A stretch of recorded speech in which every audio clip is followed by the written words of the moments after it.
Perlas del libro de Hechos de los Apóstoles. ¿Quiénes fueron Priscila y Aquila?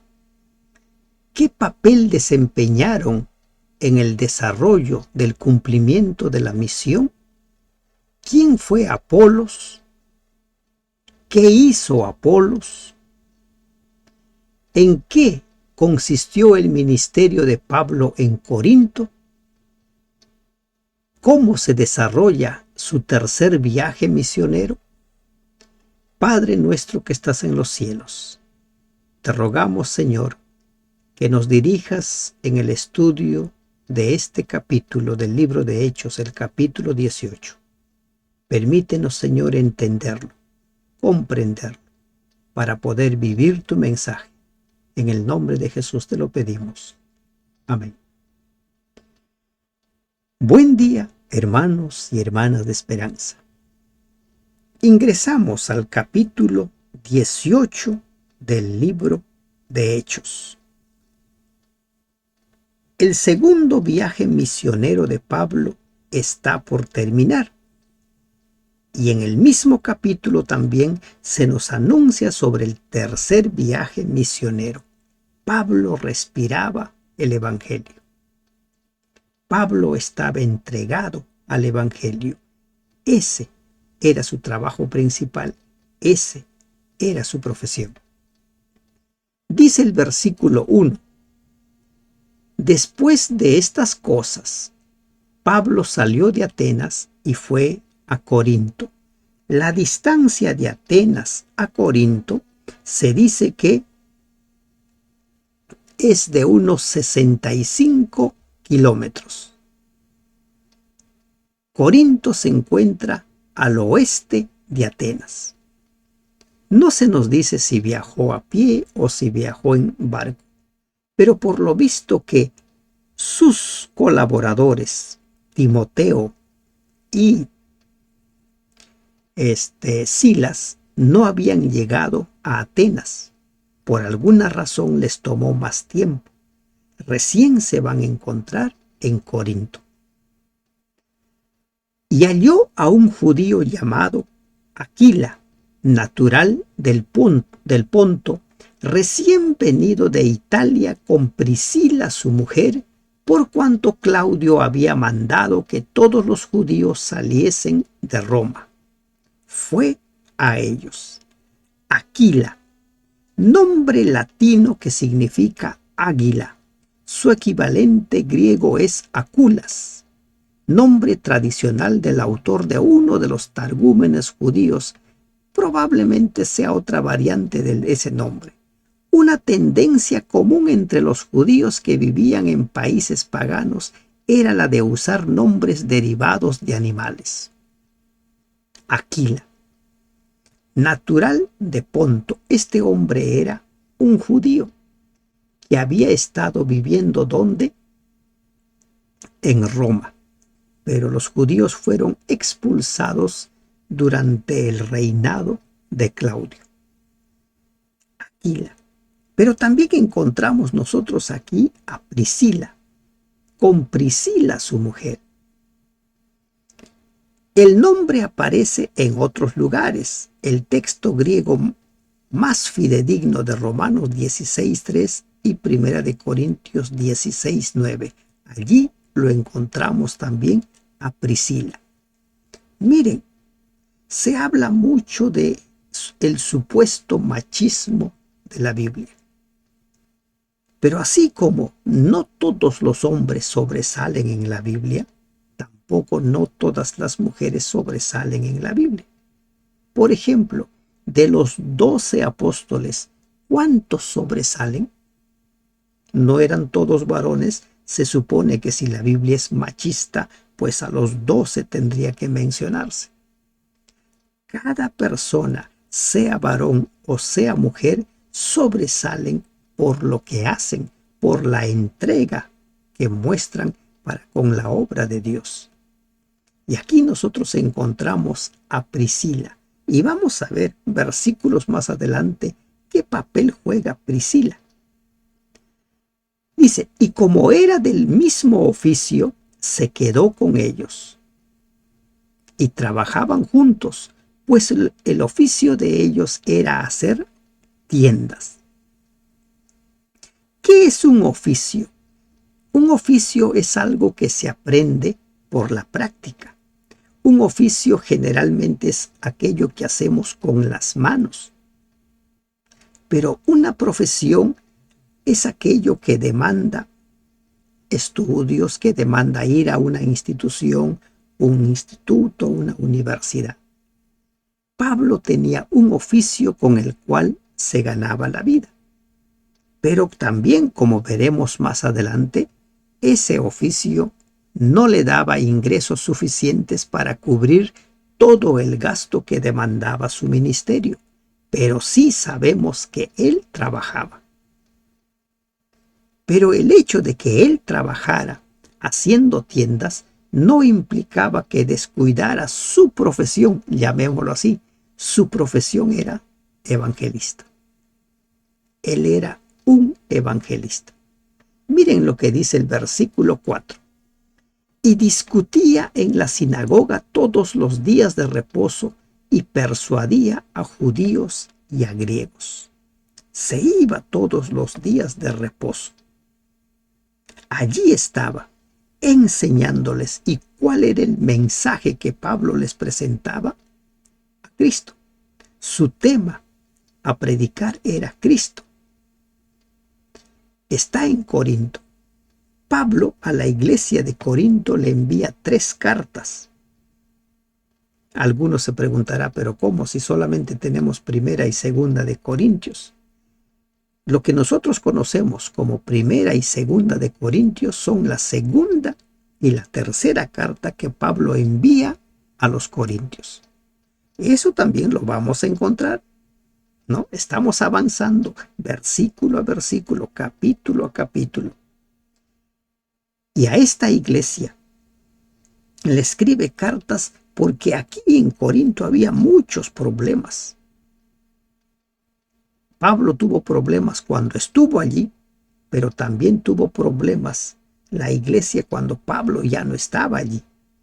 Y justamente el contenido de las cartas es para hacer frente a esos problemas. ¿Y quiénes ocasionaban los problemas? Vamos a ver en breve. Miren, dice, y cuando Silas y Timoteo vinieron de Macedonia, Pablo estaba entregado por entero a la predicación de la palabra. Cuando Silas y Timoteo recién se encuentra con los colaboradores, Silas y Timoteo, no se habían encontrado en Atenas. La esperanza de Pablo era que llegaran a Atenas. ¿Se imaginan cómo hacía Silas o cualquier otra persona para encontrarse con alguien? En esos tiempos no existía pues el WhatsApp, ¿verdad? No existía la comunicación vía un teléfono celular.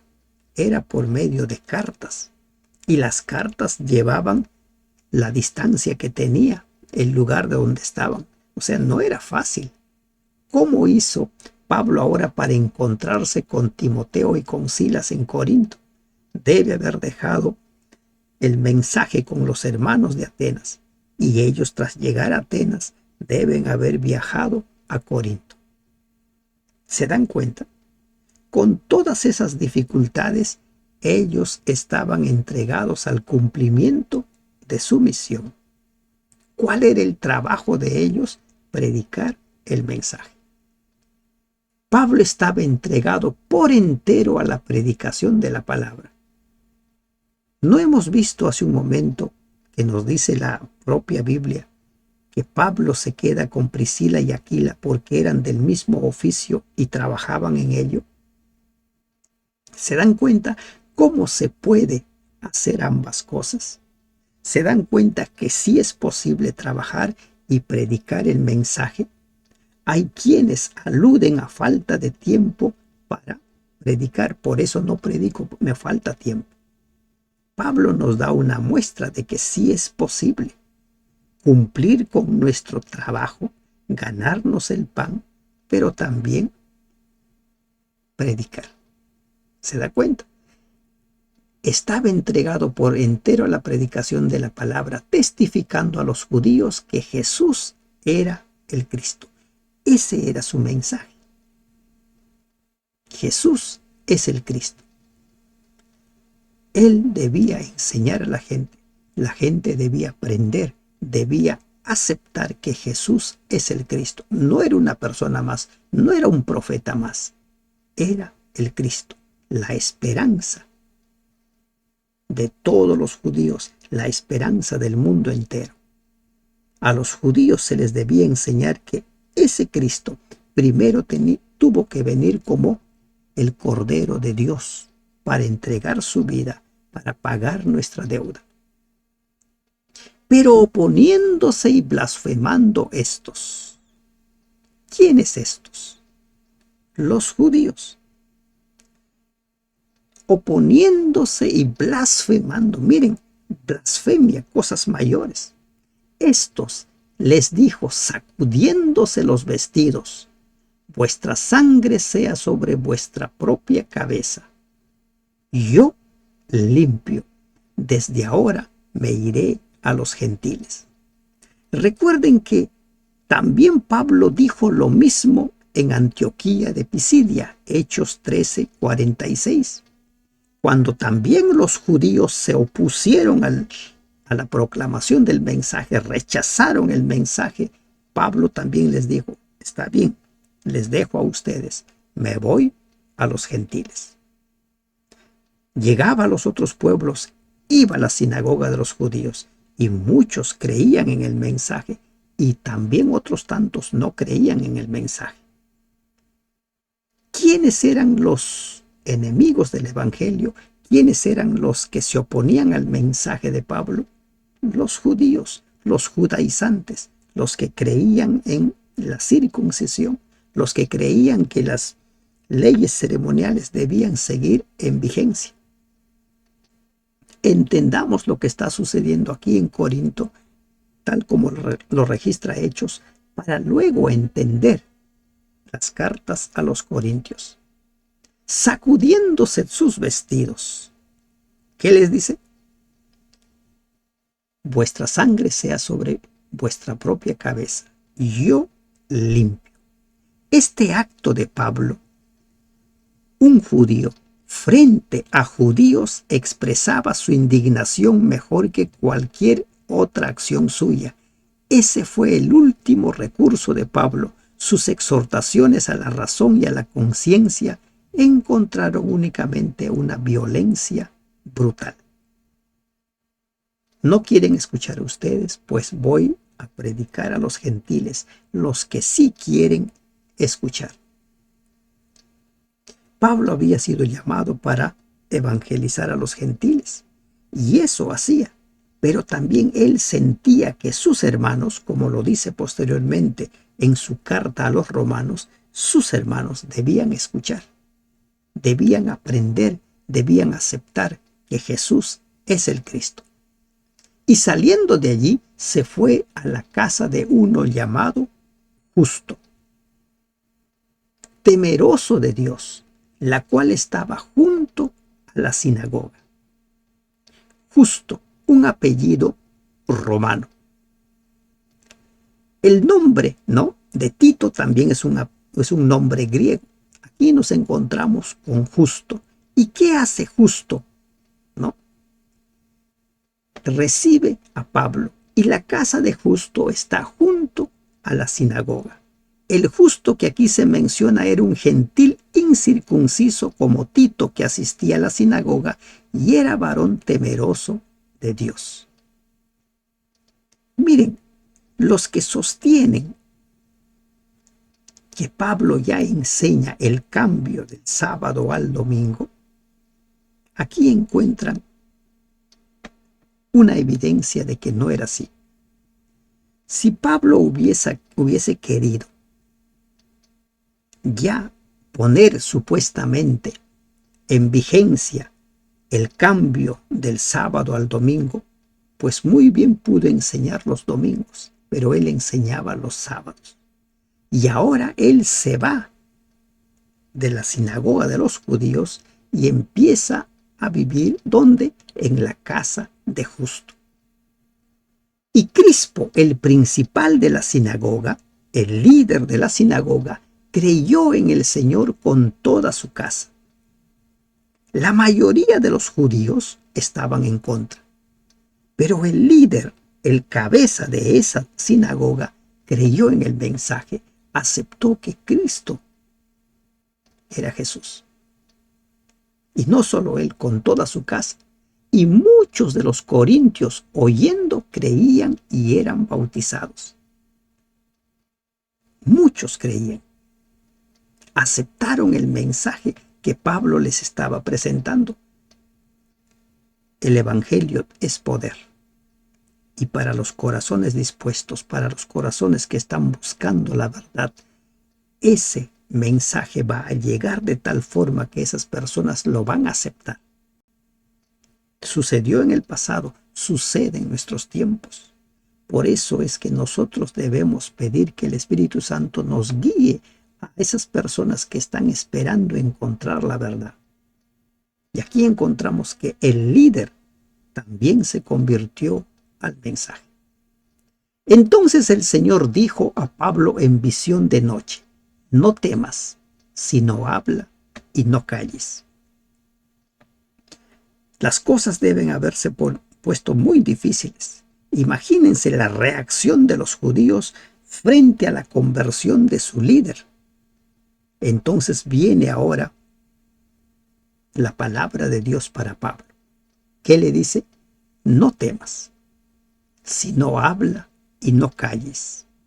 No temas más. Estas palabras implican que en ese momento Pablo experimentaba algún temor y depresión, y sentía muy pesada la carga de la tarea que estaba intentando hacer para su Señor. El mayor número de sus conversos era de la clase de los esclavos y libertos, aquellos que poseían una cultura semejante a la del apóstol, ya fueran judíos o griegos. Eran lentos para aceptar su predicación, como dice 1 Corintios 1, 26, 27. Sin duda, Pablo corría el peligro de sufrir daño físico. Él ya había visto cómo las palabras ofensivas de los judíos se transformaban en violencia física, y esto fácilmente podría volver a ocurrir. El Señor se dirigió tiernamente a Pablo con palabras. ¿Qué palabras? No temas. Las mismas palabras que el Señor le dirigió a Isaías y a tantos otros: no temas.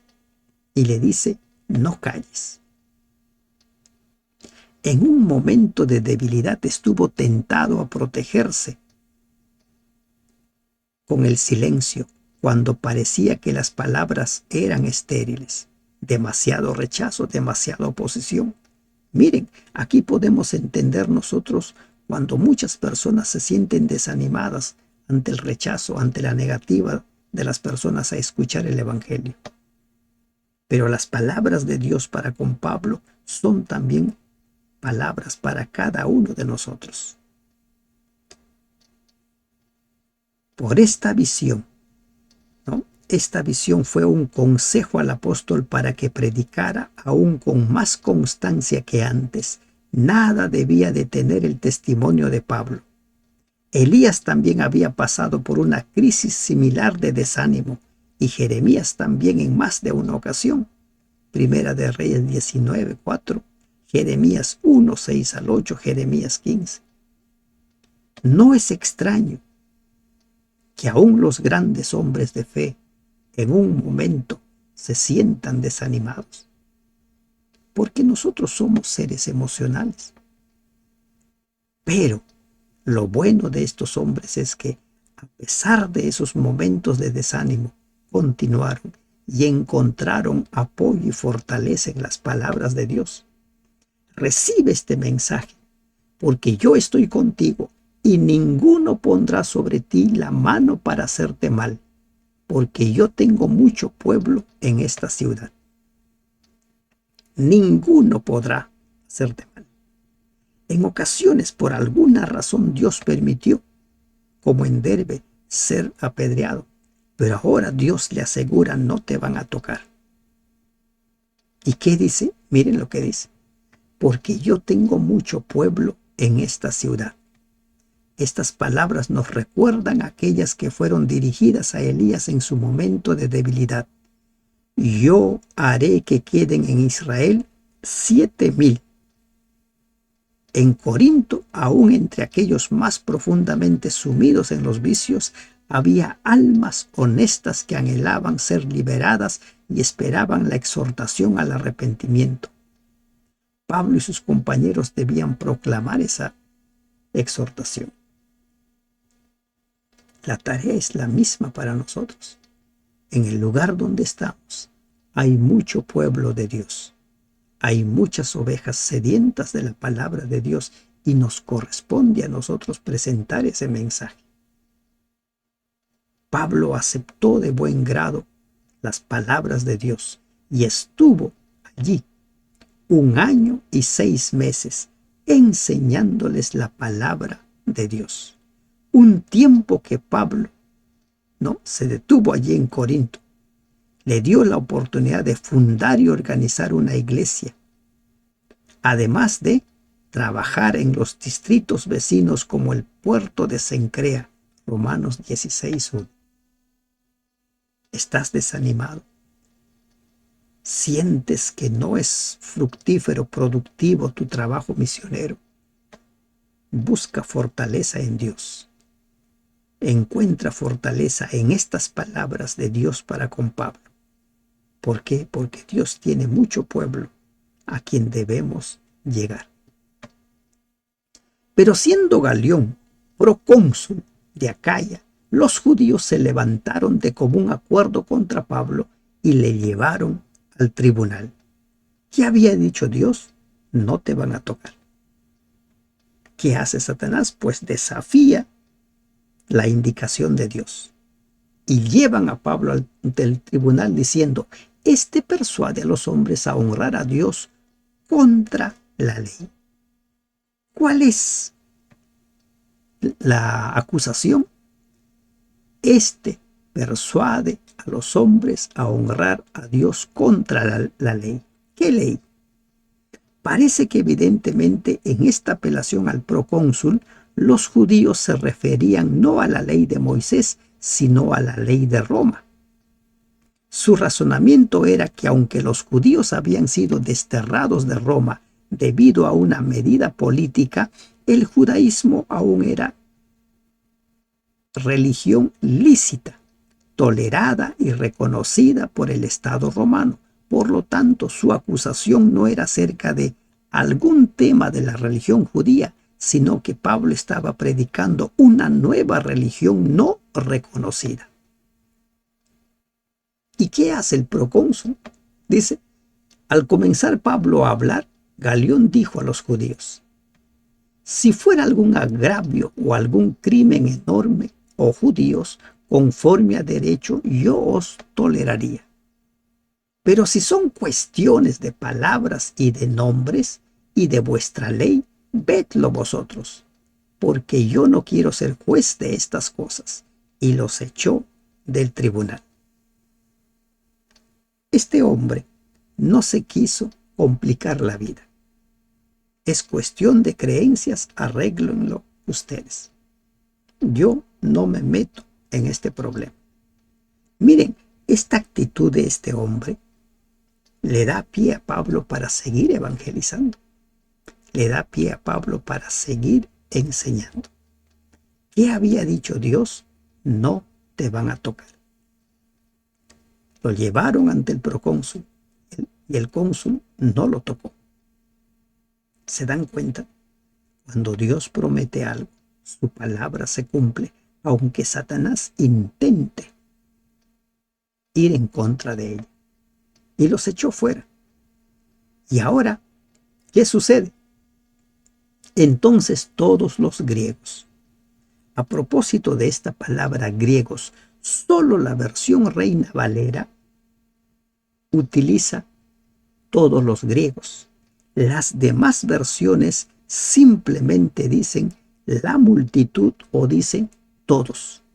Incluso la versión Dios habla hoy, la versión en lenguaje sencillo, dicen todos los judíos, no dicen griegos.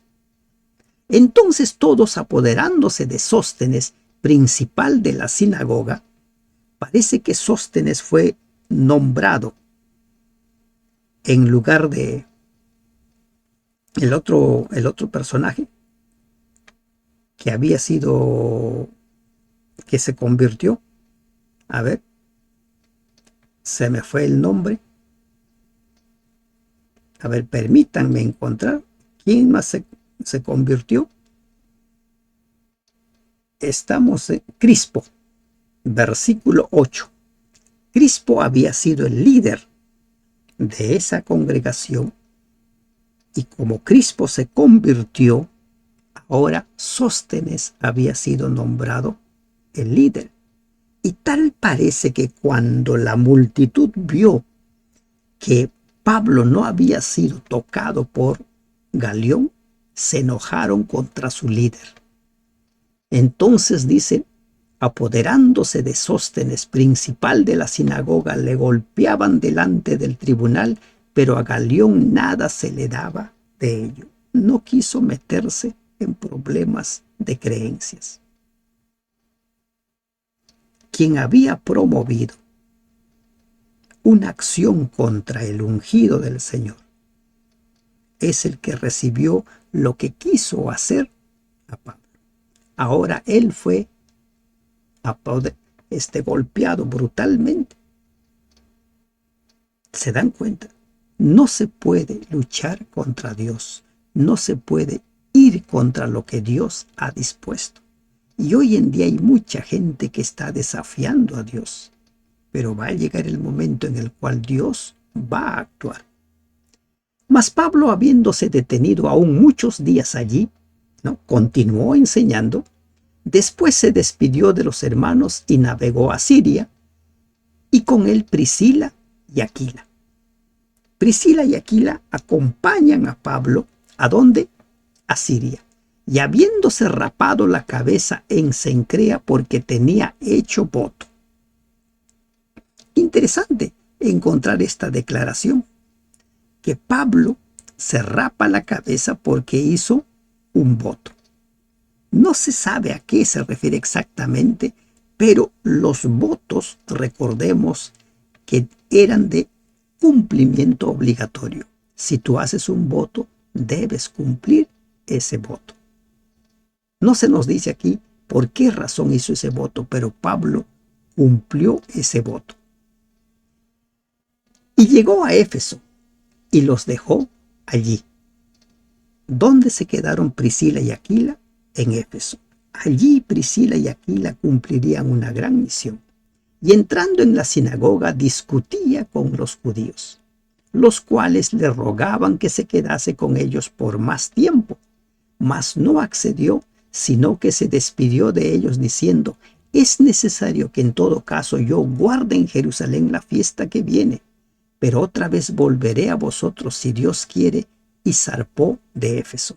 En esta ocasión solo deja a Priscila y Aquila en Éfeso, pero no se queda mucho tiempo. En su tercer viaje misionero, Pablo se queda buen tiempo en Éfeso, más de lo que estuvo en Corinto. ¿Y por qué es que se retira Pablo? Dice, porque él quería pasar la fiesta. Es necesario que en todo caso yo guarde en Jerusalén la fiesta. Y si Dios quiere, vendré a ustedes. Y Pablo se fue. Y los versículos 22 y 23 nos habla ahora acerca de el inicio de su tercer viaje misionero. Habiendo arribado a Cesarea, subió para saludar a la iglesia, y luego descendió a Antioquía, y después de estar allí algún tiempo, salió recorriendo por orden la región de Galacia y de Frigia, confirmando a todos los discípulos. Esa era la misión de Pablo. Primero los convertía, primero los llevaba a los pies de Cristo, y después él se encargaba de confirmarlos en la fe. No los abandonaba. En los versículos 24 hasta el 28 nos encontramos con la figura de Apolos. Algunas versiones simplemente le dicen Apolo. Reina Valera le dice Apolos. Entonces llegó a Éfeso un judío llamado Apolos, natural de Alejandría, varón elocuente, poderoso en las Escrituras.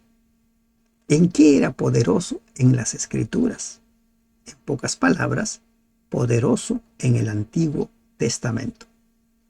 Este había sido instruido en el camino del Señor, y siendo de espíritu fervoroso, hablaba y enseñaba diligentemente lo concerniente al Señor, aunque solamente conocía el bautismo de Juan.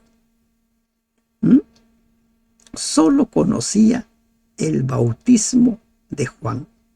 ¿Y qué quiere decir esto que solo conocía el bautismo de Juan? En la palabra bautismo debe incluirse la idea del conocimiento religioso y las experiencias que lo acompañaban, de lo cual el bautismo es una introducción. Las palabras están llenas de significado, pues muestran que la obra de Juan el Bautista como precursor de Cristo había ido más allá de lo que el relato evangélico indica. Ciertamente había llegado hasta Alejandría. En cuanto a las limitaciones del bautismo, podemos ver nosotros, por ejemplo, ¿qué enseñaba Juan el Bautista? Que él solamente era el mensajero. Jesús era el Cristo. Y aquí encontramos una verdad. La luz del Evangelio llega a las personas gradualmente, van conociendo y van creciendo en la fe. Pero encontramos nosotros que Apolos era consecuente con la luz que tenía enseñaba, la luz que tenía predicaba, no se lo quedaba. A él le faltaba crecer. Apolos necesitaba seguir creciendo y comenzó a hablar con denuedo en la sinagoga, predica, enseña acerca de Cristo. Pero cuando le oyeron Priscila y Aquila, le tomaron aparte y le expusieron más exactamente el camino de Dios. Puesto que Apolos había progresado tanto en el conocimiento del mensaje de Juan, tuvo que haber simpatizado mucho con Aquila y Priscila en su posición respecto a Cristo, que con los judíos que no habían llegado hasta ese punto. Apolos estaba preparado para aceptar al Mesías, pero no comprendía en qué forma Jesús había cumplido todo lo que implicaba ese calificativo. Entonces entra en acción la figura de Priscila y Aquila. Y es interesante el orden en el cual Lucas menciona a esta pareja. Lo normal hubiese sido Aquila y Priscila, ¿no es cierto? En un mundo machista se supone pues que el hombre por delante. Pero Lucas pone primero a Priscila y luego a Aquila. ¿Por qué? Porque ella era la que llevaba la voz. Cada persona se va abriendo camino, sea varón, sea mujer, se va abriendo camino por lo que hace. ¿Y qué hacen? Toman aparte a Apolos para explicarle más exactamente el camino de Dios. Lo que ellos le expusieron a Apolos fue lo que habían aprendido de Pablo y quizá también mediante una relación previa con los cristianos de Roma.